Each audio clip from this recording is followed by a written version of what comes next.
Boa tarde, crianças. Olha, a tia Cleide trouxe mais uma tarefinha e dessa vez na página 281. Hoje, na roda de conversa, vamos ouvir o som de diferentes animais da lista abaixo, certo? Tia Cleide vai passar um videozinho para a gente escutar o som de alguns animais. Agora, crianças, olha o que vocês estão vendo. Na página 283, vocês estão vendo crianças brincando, né? Ó, brincando de quê? De esconde-esconde. E o que é que tia Cleide quer com isso? Se a gente estivesse na sala de aula, crianças, vocês iriam brincar com tia Cleide, certo? Tia Cleide iria colocar o som dos animais para vocês tentar adivinhar e iria colocar vocês para imitar o som dos animais.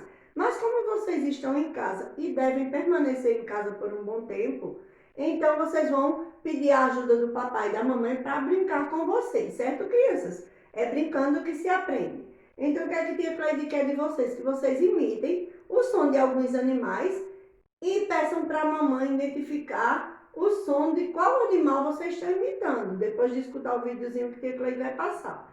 Ou a mamãe imita, uma hora a mamãe imita o som de um animal escondido de vocês e vocês vão dizer qual o animal que a mamãe está imitando, certo?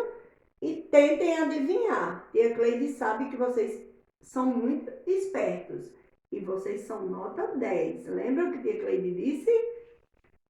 Agora, depois dessa brincadeira maravilhosa que vocês inventaram com a mamãe, certo? Vocês vão pegar a massinha de modelar e vão tentar fazer um animal terrestre. Animais terrestres são aqueles que andam na terra. Vocês sabem, né, crianças?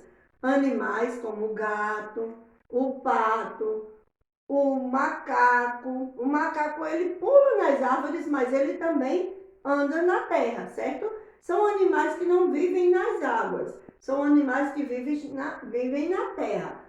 O cachorro, né? O papagaio é um animal aéreo. Animais da terra, certo? Tia Cleide não quer animais que voam. Tia Cleide quer animais terrestres que vivam na terra.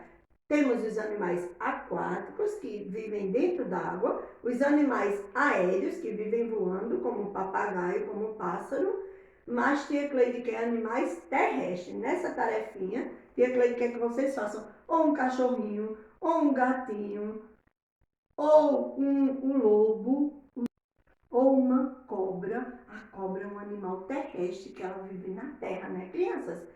Ai, tia Cleide tem medo da cobra, mas é muito bom fazer uma cobra. É muito fácil, né? Vamos fazer. Lembra que tia Cleide já ensinou? A massinha de modelar é muito bom de brincar, né, crianças? Então, pronto, vocês podem brincar também com argila se tiver em casa, certo? Contando que vocês façam, digam para a tia até as cores, crianças. Como é bom brincar com a massinha de modelar, né? Então, façam a tarefinha e mostrem lá para a tia. Tchau!